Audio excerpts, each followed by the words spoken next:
My name is Riley Hart. I'm 34. I live in Seattle, and I run a small electrical outfit called North Shore Current LLC. I didn't grow up dreaming of panel schedules and conduit runs. I grew up trying not to trip over trailing extension cords in other people's basements. At 19, I was the kid hauling ladders for journeymen who argued about code sections like sports scores. I spent 11 years crawling through attics and crawl spaces, learning which inspectors cared about neatness and which only wanted to see GFCIs where they belonged. Somewhere in year 6, between emergency calls and cold pizza on milk crates, I decided I was done making everyone else rich. Nights and weekends, I started building my own thing. North Shore Current. One van at first, then a logo, then a website that looked like I'd designed it in the dark, but it worked. 5 years later, I took it full time. The first couple of years were 60 to 80-hour weeks. Panels never fail on Fridays at noon. They wait until Sunday dinner or the one night you think you'll sleep. These days, it's steady. 2 vehicles, a Mercedes Sprinter 2500 with welded shelves that make my organizer heart sing, and a spotless Toyota 4Runner I use when I need clients to believe I have my life together, even when my hair says otherwise. Crew of 3, me, Brent, journeyman, walking dad joke machine, and Luis, apprentice, who somehow always asks the smart question 2 seconds before I'm about to explain something. Last year, we grossed $286,000. After taxes and overhead, I took home about $118,000. Not bad for a girl who used to eat cold pizza on milk crates and keep her tools in a milk crate, too. 4 years ago, I bought an off-market Ballard fixer for $460,000 in an estate sale. Tiny lot, peeling paint, but the bones were good. I dropped $92,000 down and rented the lower unit to a guy who actually pays on time. Title's in my name. The emergency fund sits at $34,000, and I don't touch it. That's important later. Money stayed separate when I got married.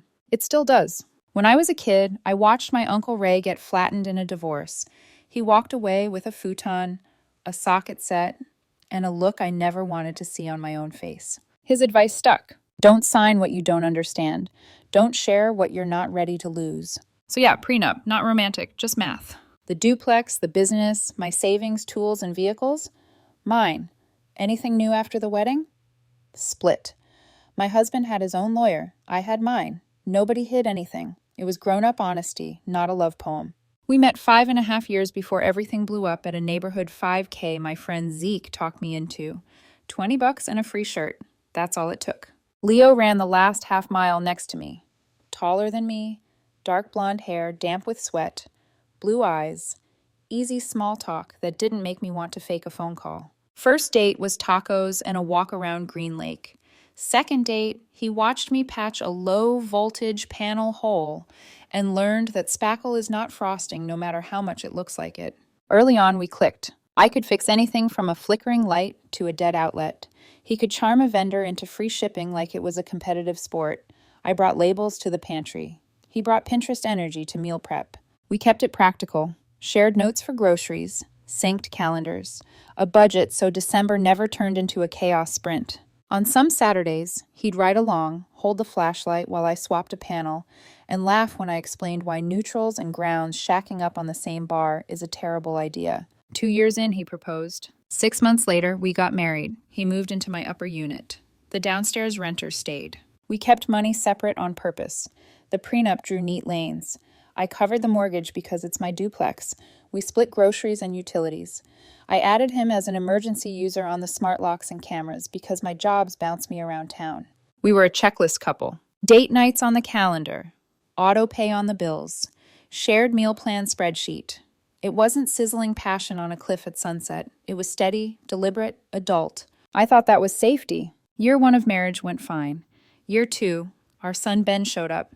Dark hair, brown eyes, stubborn grin. Basically me in toddler form. We tag-teamed the newborn chaos. Car seat naps, infinite laundry, wipes in every drawer. I did 2 a.m. drives in the 4Runner with Ben in the back, while Zeke texted sports updates I didn't ask for. Moose, my husky mix, who sincerely believes he's a cat, took babysitting duty like it was a full-time job. Early September this year, our daughter Mia arrived. Healthy, loud, perfect, and bright red hair. Not cute strawberry blonde. emergency exit red, insert in light, orange. I stared at her under the hospital lamps, doing quiet math in my head. My hair's dark. Leo's is dark blonde. Ben is my copy-paste kid. Mia looked like she teleported in from another family's Christmas card. I'm not clueless. Genetics can be weird. Red hair is recessive. Both parents have to carry the gene. My family is browns and blacks all the way down the photo albums. Leo always said his side was blondes and browns. No redheads, no whispers about recessive ginger genes. So at 2 a.m, while Mia slept in that transparent little bassinet, I fell down the genetics rabbit hole. Punnett squares, allele charts, probability tables, calm articles written by scientists who have no idea you're reading their words with your stomach in your throat. Every chart said the same thing. Odds near zero. I told myself it was just exhaustion. I'd slept maybe 4 hours in 3 days. Shadows look like monsters when your brain is half melted. For 2 weeks, I buried myself in work. I labeled a panel so neatly, the inspector took a picture. I took Ben to the park. I told stupid jokes to Moose. I tried to act normal. But inside, the tiny warning lights on my internal dashboard all glowed red at once.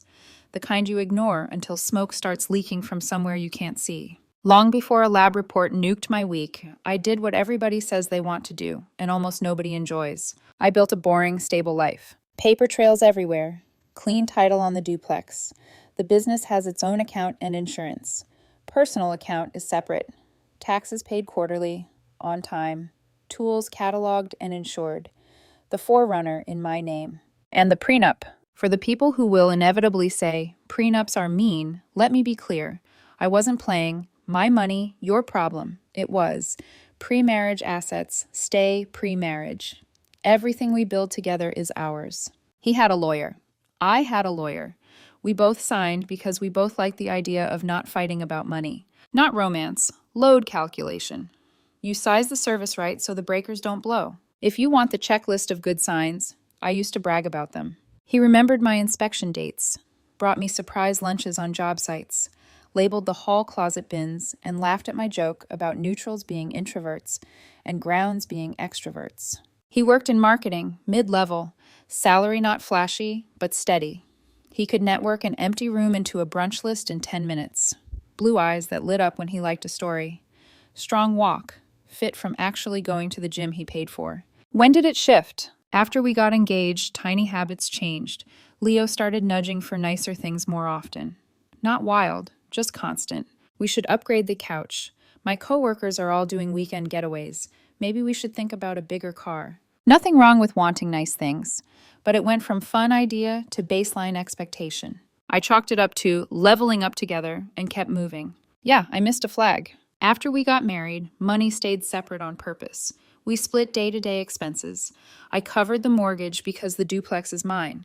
He kept his own savings. We talked openly about it and didn't mind the system. It kept both of us from resenting each other when one of us wanted to spend on a hobby.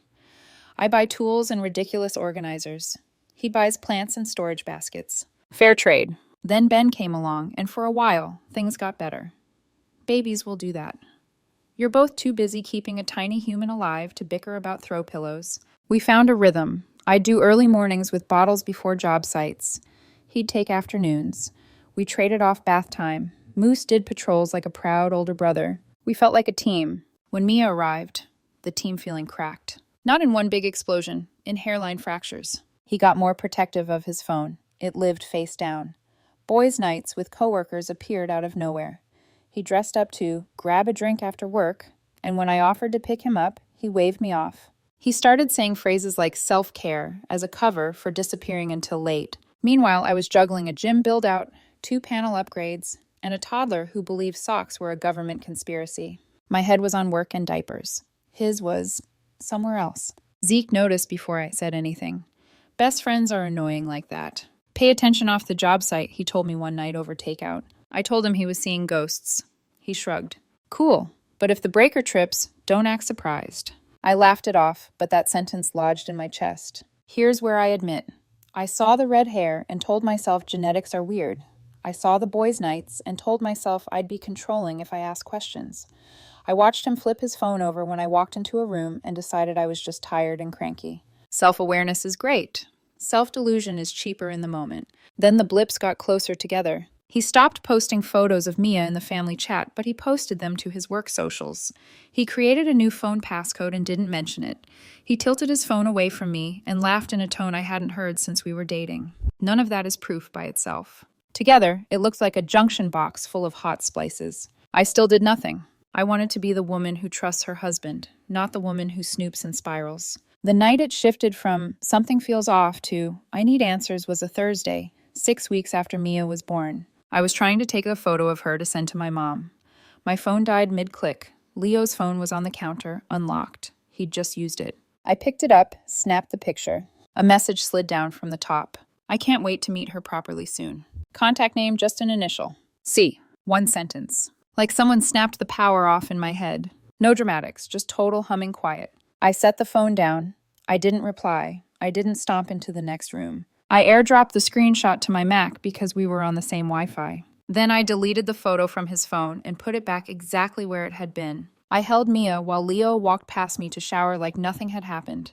Ben snored softly on the couch. Moose watched me with that "we okay?" face dogs do. I kissed Mia's red hair and stared at the hallway. Somewhere under my skin, a switch flipped. I wasn't going to scream. I was going to trace the wires. I wasn't going to scream. I was going to trace the wires. I laid Mia gently in her bassinet, checked that Ben was still starfished on the couch, and walked to the tiny office nook off the kitchen. My Mac woke up with a nudge. The screenshot from Leo's phone popped into the corner. I can't wait to meet her properly soon. C. I stared at the heart emoji like it was a burn mark on drywall. First question, who is C? First place to look, our shared iPad. Leo had logged into his messages on it once to watch a show in bed and never bothered to log out. He's the type who forgets subscriptions exist until the charge hits. It was one of the things I used to find charming. I pulled the iPad from the drawer, thumbed it awake, and went straight to messages. Most of it was boring. Group chats with coworkers about campaigns and clients, memes, GIFs, office gossip that felt too trivial to be a betrayal.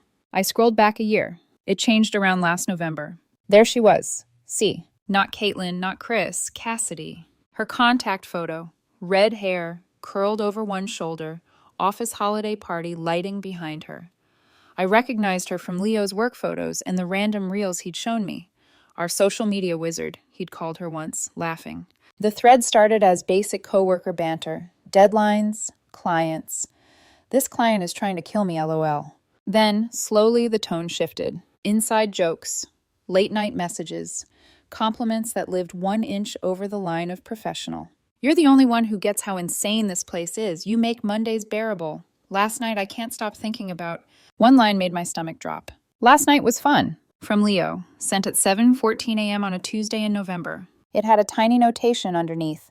Message unsent. Later he'd deleted it. The iPad kept the ghost line anyway. Technology doesn't care about your guilt. I took screenshots, exported a PDF, filed it in a folder I titled Timeline because naming things is how I stay upright.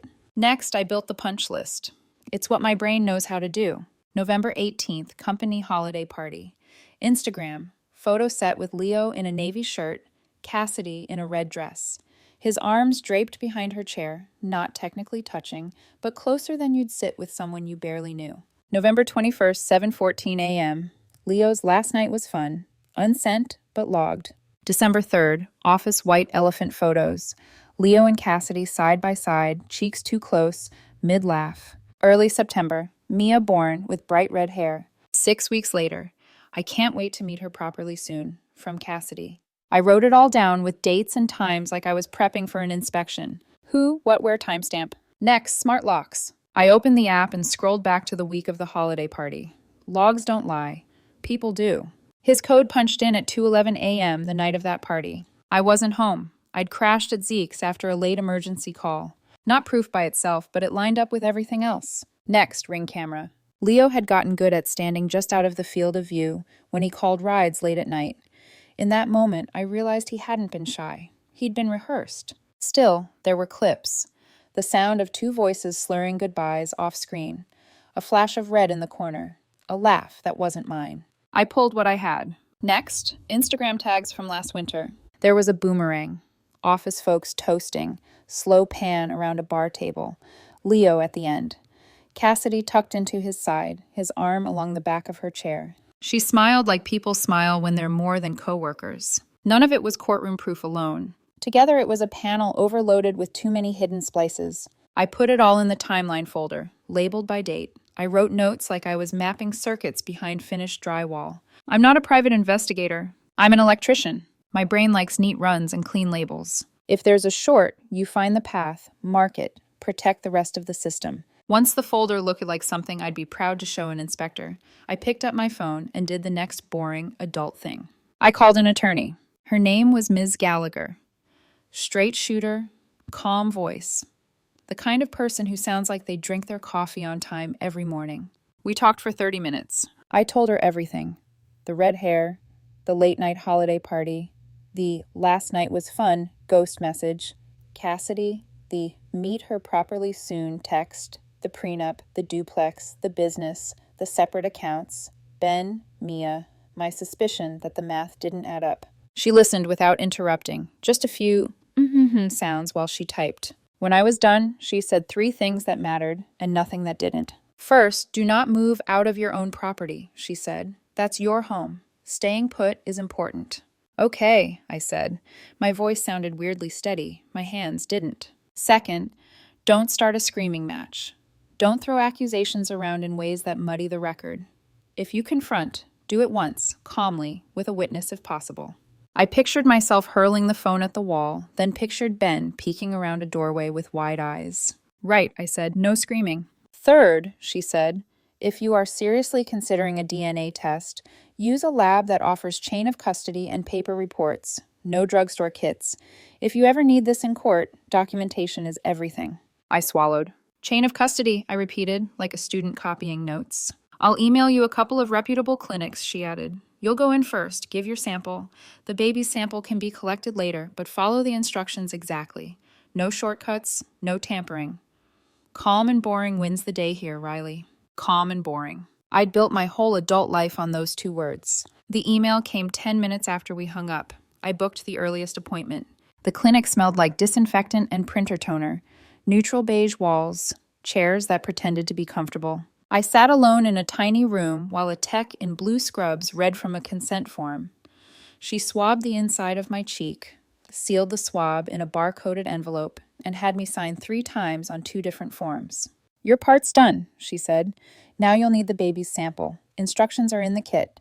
Make sure you follow the labeling exactly, okay? Okay, I said. The alleged parent on the form stared up at me. I signed anyway. In the elevator down, I watched my reflection in the chrome. Same face, same tired eyes, same ponytail I meant to redo 3 days ago. The only thing different was the way my jaw set. I needed Mia's sample. I could have asked Leo. Instead, I used the quietest open window I had. Our downstairs tenant, Mrs. Patel, watches Mia for a few hours when Leo's at big meetings and I'm on job sites. It's informal. Cash, kindness, and a fridge full of leftovers I insist she take home. That Thursday, Leo had a huge client deck. He kissed Mia's forehead, kissed my cheek, and left in a rush of cologne and laptop bag. I stopped by the downstairs unit under the pretense of dropping off invoices on my way to the supply house. Mia was asleep in a portable bassinet by the window. Sunlight fell across her ridiculously bright hair. She's an angel, Mrs. Patel whispered, smiling. Barely fussed at all today. Of course she's perfect, I said, my throat tightening. Do you need anything, Beta? She asked.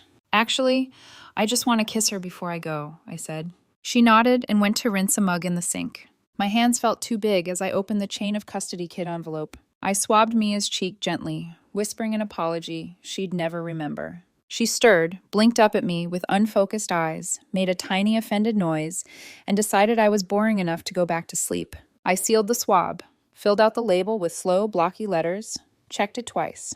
My signature looked unfamiliar next to hers. On the walk back up, the envelope felt heavier than it should have. I drove straight to the post office and mailed the kit the same afternoon.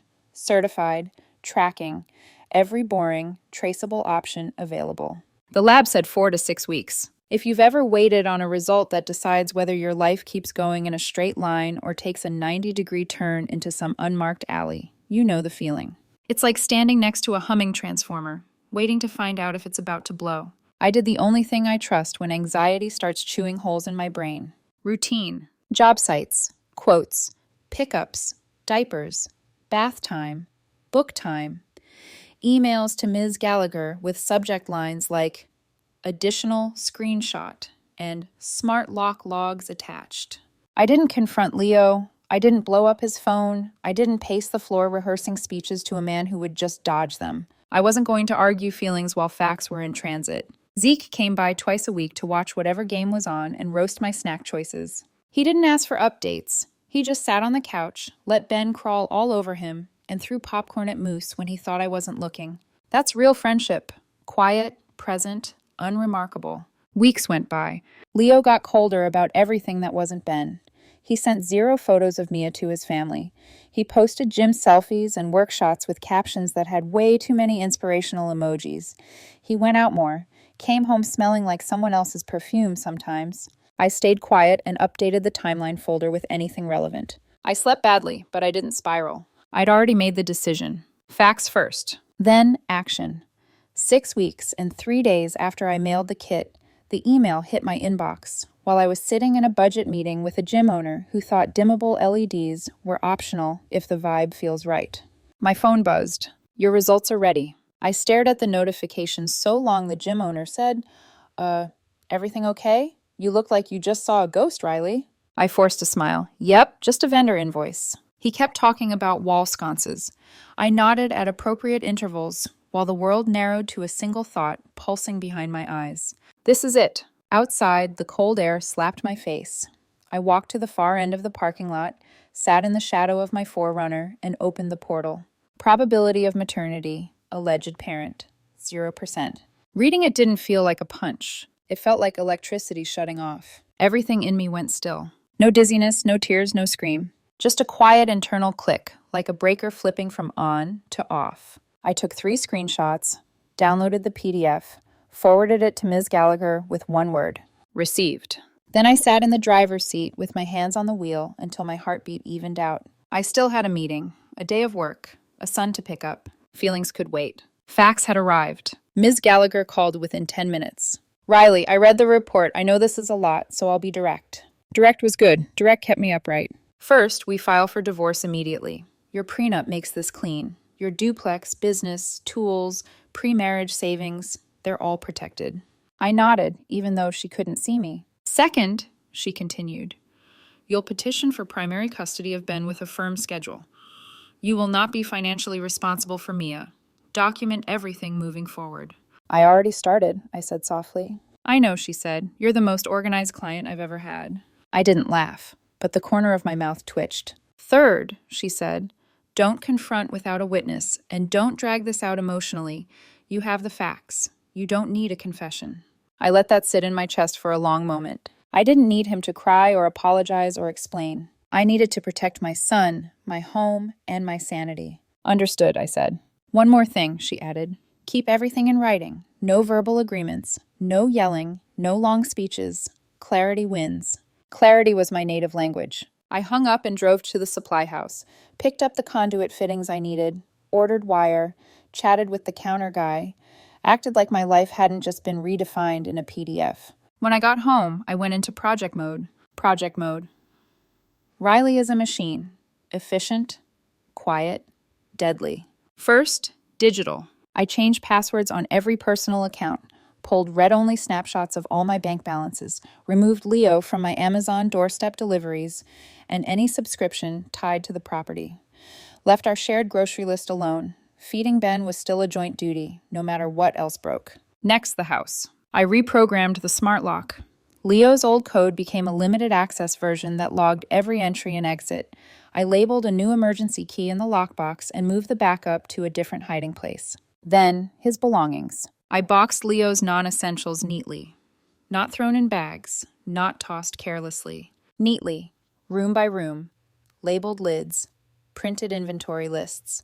People think that level of calm means I didn't love him. They misunderstand. Calm means the love died the moment the facts became undeniable. Calm means I wasn't giving him any excuse to twist the story later. I even set aside sentimental items, old cards, photos, trinkets, in a separate bin. Not because I was soft, because judges love clean exits, because my future self deserved a life free of chaos. When the last box slid shut, I texted him. Be home at 6. We need to talk. I'd prefer to do it calmly. He replied 3 minutes later. Is something wrong? I typed one word. Yes. A bubble appeared, disappeared, appeared again. He finally sent. Can it wait? No. Then I did the second most important thing that day. I called Zeke. Need you at my place at 5:30, I said. He didn't ask why. On my way, he said. Should I bring snacks or moral intimidation? Just you, I said. And maybe don't joke in front of him. Got it, he said, though we both knew he'd absolutely joke. By 5:30, he was sitting at my dining table, cracking his knuckles like a bouncer doing warm-up stretches. You ready? He asked quietly. No, I admitted, but I'm steady. That's better, he said. At 6:11, the front door opened. Leo stepped in, saw Zeke, and froze. His smile was thin. What's going on? I pointed at the coffee table where the envelope sat. Sit, I said. He hesitated, like he still thought he had power here. Then he sat. I flipped the paper over and slid it toward him. He read the first line. He went pale. Riley, I can explain, he said immediately. 0% doesn't need explanation, I said quietly. He swallowed. His eyes darted between me and Zeke like he was looking for the fire exit in a burning building.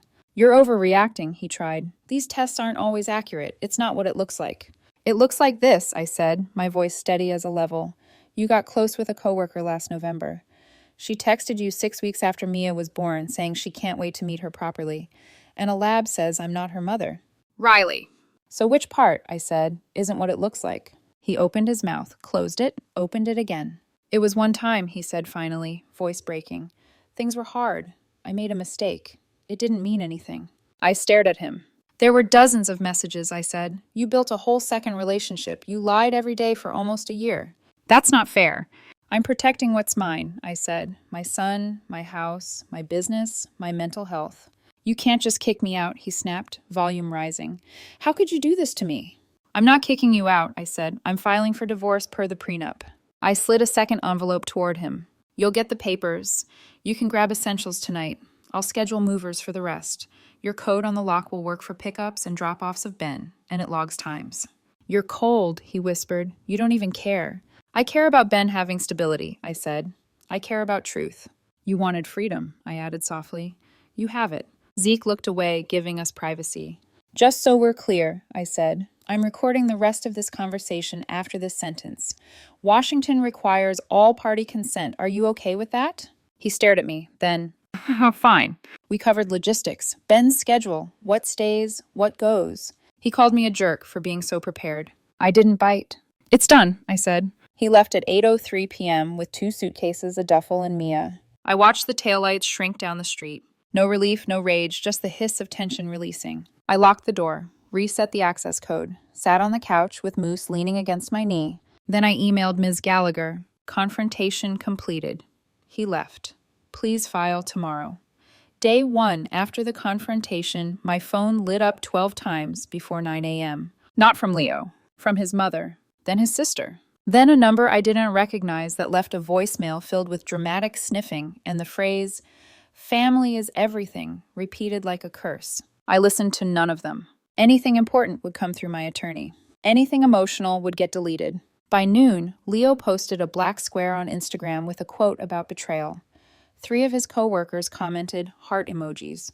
One wrote, "Stay strong, brother." I screenshotted everything. Not because I wanted to engage. Because judges like records. That night, I tucked Ben into bed with his favorite dinosaur tucked under his arm. He looked up at me with big, trusting eyes. "Mommy, why Daddy not here?" I kept my voice even. "Daddy and I are going to live in different houses now," I said. "But Daddy loves you, and Mommy loves you, and you'll see him this weekend." He thought about it, nodded once, and said, "Can my truck go too?" Of course. Children break your heart and then tape it back together in the same breath. After he fell asleep, Moose nudged my hand until I scratched behind his ears. The rhythmic sound of his breathing grounded me better than anything else. I did what I always do when the world feels unstable. I organized. I pulled up a blank spreadsheet and created 4 tabs. Tab 1, missed visits. Tab 2, late pickups. Tab 3, social media posts, relevant to the case. Tab 4, harassing messages with timestamps and screenshots. I wasn't preparing to fight. I was preparing to be believed. I refused to play public games, but I wasn't going to pretend we were still friendly. Week 2, the mask slipped. Leo texted, Can we meet and talk about working things out? I stared at the screen. The man had cheated on me, lied to me, let me raise a baby that wasn't mine for 6 weeks, walked into our home every night with a secret relationship humming behind his ribs. And now he wanted to talk? No, I typed. You want it out. You have it. He replied with 5 paragraphs about forgiveness, family, growth, how love is bigger than mistakes. I didn't respond. An hour later, you're being rigid. We can fix this. I typed, I'm being clear. Please use email for all parenting communication. Then I muted his number. Week 3, his tone changed. Leo tried the nostalgia route. I miss our life. I made a mistake. We can go to counseling, please. I typed back. You're right. You made a mistake. I'm not your backup plan. All parenting communication by email. Neutral tone. No escalation. He stopped messaging for 3 days. During that quiet stretch, the online campaign picked up. His friend Kara, the enabler, went hard on Instagram stories. Men who weaponize money are disgusting. Real partners don't abandon their family. Women deserve better than financial manipulation. It was stunning, watching people sprint into a narrative without even checking the starting line. Zeke screenshotted the stories and sent them to me with the caption, "New boss unlocked, latte warrior." Then he called to apologize. It was too good not to send, he said. It's fine, I said. Document it. He sighed. Riley, you are terrifying in a crisis. I prefer organized. By week 4, the cracks spread. Leo moved in with Cassidy. I didn't ask, I didn't snoop, I didn't stalk social media. Friends of friends whispered, Seattle is small. Marketing circles are smaller. That decision came with predictable fallout. His commute tripled. Rent punched him harder than his ego expected, and suddenly, hey, can we swap weekends? Something came up. Mia has a runny nose. I need to cancel. Work emergency. Can you take Ben tonight? Every request went into the spreadsheet. Request timestamp, reason, outcome. I didn't get snarky. I didn't editorialize. I didn't even sigh. I typed the same sentence every time. Please send schedule changes by email so they can be tracked. Courts prefer written records. It read cold. It wasn't. It was clarity. One particularly awkward day, Leo's mother, Patricia, showed up at my door, unannounced, with a casserole. The universal symbol of someone who thinks emotional calories are a peace treaty. I don't like surprise visits. I especially don't like surprise visits from people who pretend nothing happened. I opened the door and stepped outside, blocking her from entering. Riley, she said, breathy and teary, please talk to me. Leo told us everything. This isn't who you are. It is exactly who I am, I said calmly, a mother protecting her child. You're tearing this family apart. No, I said, he did that. I'm maintaining structure. Her lip trembled. You can't just erase us. I'm not erasing anyone. I'm setting boundaries. All communication about Ben should go through email. That's it. Her eyes filled with tears. She placed the casserole at my feet like an offering and walked away. I put it on the neighborhood share table before I even went back inside. The online nonsense reached peak volume by day 12. Dramatic quotes, vague posts, subtweets, coworkers chiming in with vague rage. Then, just as quickly, it died down. People get bored when you refuse to feed them. I kept my head down, finished the gym build-out, booked 2 panel upgrades and a lighting retrofit, bought a new pair of Klein Lineman pliers, and, in a moment of joy, a second fluke meter, because sharing meters is for rookies. At home, Ben asked if his dinosaur could take baths now. Moose developed an emotional attachment to a pine cone he carried everywhere. Life continued, messier, quieter, but forward. Around week 5, things escalated. Not from Leo, from someone else. First, unknown numbers started texting me. You think you're a hero? Real mothers don't abandon babies. Enjoy your empty house. I screenshotted everything. Then a package showed up at the shop. No return address. Inside, a baby onesie and a note. You'll regret this. I took photos, time-stamped them, sent them to Ms. Gallagher. She called immediately. Riley, we can file for a temporary restraining order today if you want. This is harassment. Let's wait unless it escalates, I said. Maybe it's a one-off.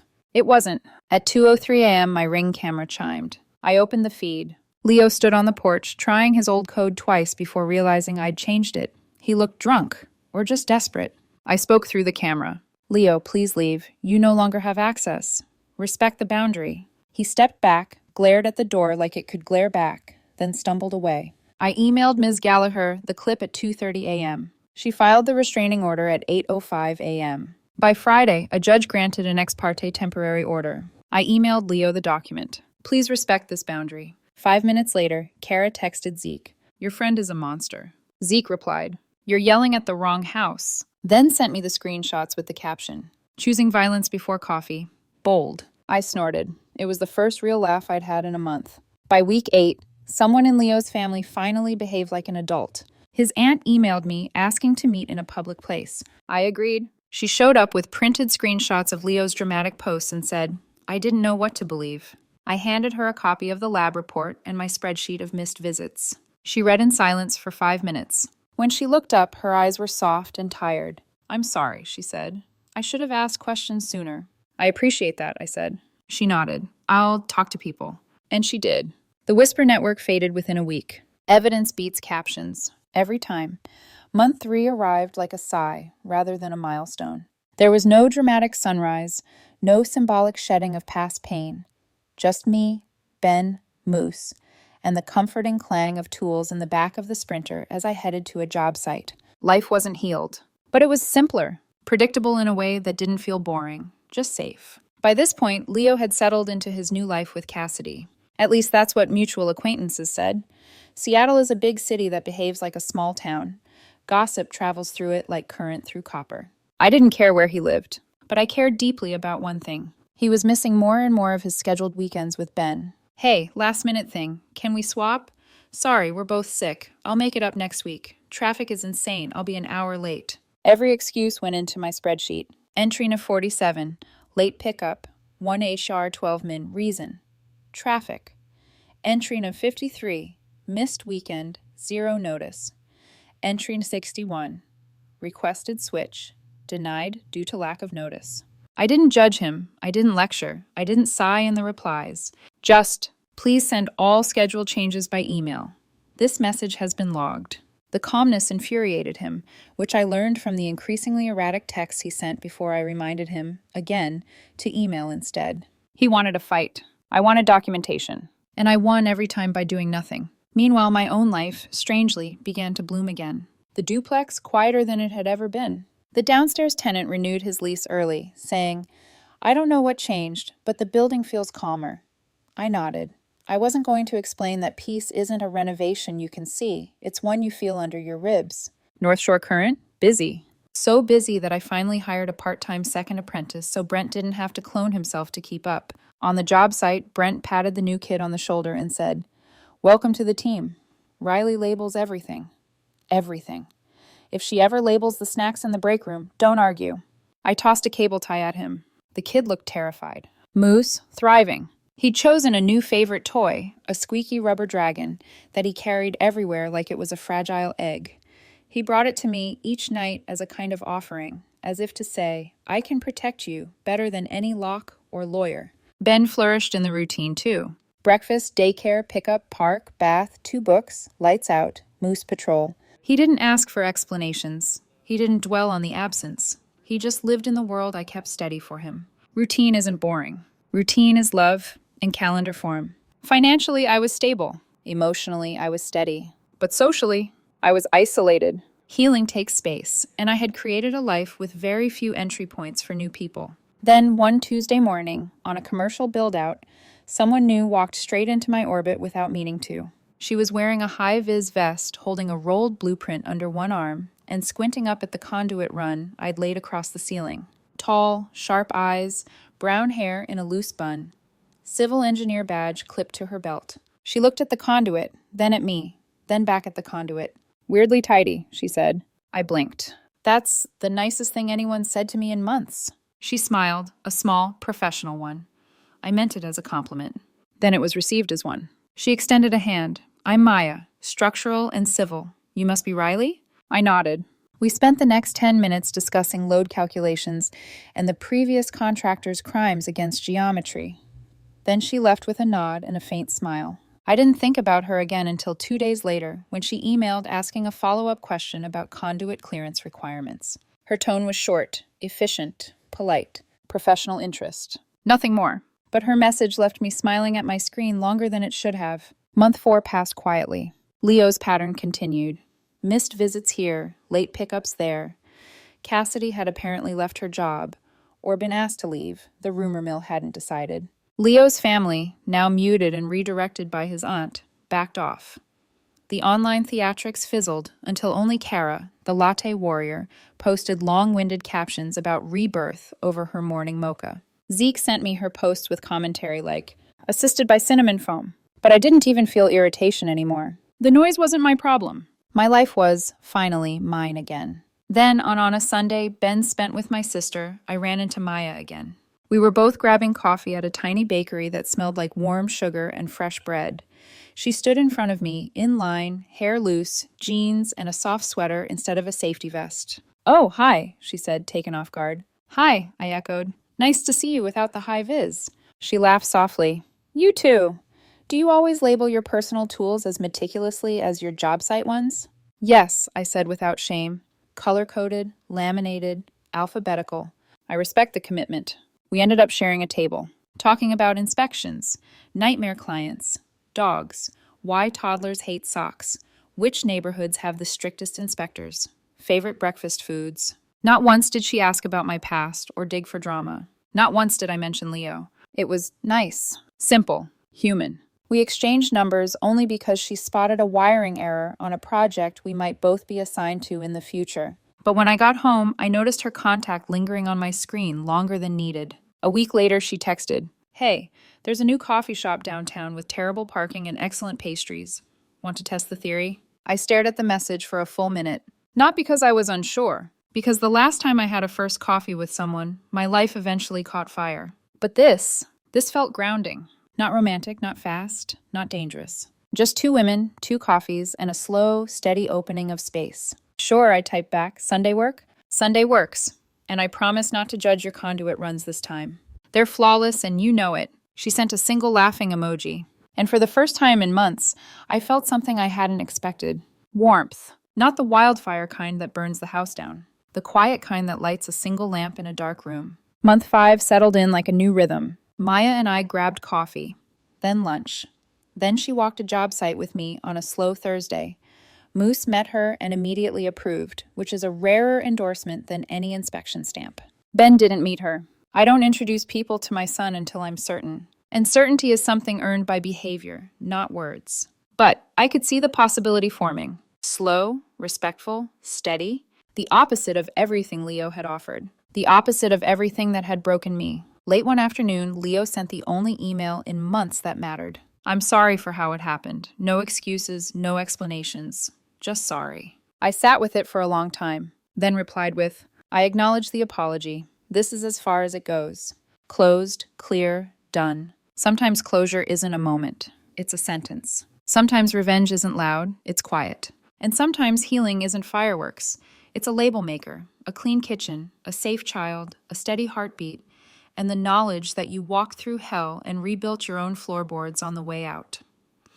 8 months after the lab result detonated the life I thought I had, I woke up in a home that finally felt like mine again.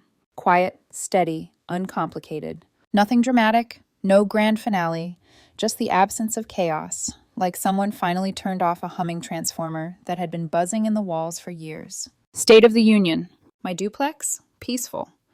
The downstairs tenant renewed for another year and leaves surprise bags of chai mix at my door. North Shore Current? Thriving. Booked 3 weeks out with a mix of service calls, retrofits, and a small commercial build that actually pays invoices on time. My crew? Solid. Brent handles half the panel upgrades with no supervision. Luis doubled in confidence. And the new apprentice learned the sacred truth of our shop. Riley labels everything. He said it with awe. I took it as a compliment. My finances? Clean. No shared accounts. No unexpected withdrawals. No one using my Amazon to order bath bombs and succulents at 1 a.m. Most importantly, Ben is thriving. 3 years old. Powered by fruit snacks and unfiltered curiosity. His days are a tapestry of routines I guard like sacred ground. Breakfast. Daycare. Pickup. Park. Bath. 2 books. Lights out. Moose patrol. He sleeps with a plastic dinosaur under his pillow, its little green head poking out like a security guard, too small for the job, but fiercely committed anyway. Kids don't need perfection. They need predictability. And I gave him that, even when everything else fell apart. Leo? His life became what chaos tends to become. A string of choices collapsing under their own weight. I didn't gloat, I didn't cheer. But I heard things. Because people love telling you stories when they secretly want to pick a side without admitting it. He and Cassidy took a break, then tried again, then took another break. He changed jobs. Was it voluntary? No one could say. He moved apartments. Twice. He missed more scheduled visits with Ben and eventually stopped inventing elaborate excuses. Every missed pickup went in the spreadsheet. Every late arrival got a timestamp. Everything documented, boring, irrefutable. I never taunted him. I never said, "I told you so." I never threw his choices back in his face. Silence is heavier than shouting. It's also more powerful. Whenever he emailed about the schedule, I responded with, "Availability confirmed. Thank you for the update." Whenever he wrote paragraphs about feelings or regret, I wrote, "All parenting communication should remain by email. Short sentences, clear boundaries, no fuel for conflict." He wanted drama. He wanted reaction. He wanted proof I still cared. I gave him none. One Saturday, during a routine grocery run, I turned a corner near the cereal aisle and nearly collided with him. Leo looked smaller, eyes tired, jaw unshaven, shoulders slumped like his spine had given up. Ben was sitting in the cart, kicking his legs, humming nonsense. Leo froze when he saw us. "Hey, buddy," he said softly. Ben waved. "Hi, Daddy."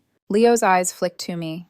I nodded once, the bare minimum acknowledgement required of two adults raising a child. He nodded back. No speech, no guilt trip, no pleading. We passed each other like strangers. I turned down the next aisle and reached for the pancake mix Ben loved. "Mommy?" he asked. "Yes, baby?" "Do pancakes wear hats?" "Absolutely," I said. "Top hats made of syrup." He giggled so hard he hiccuped.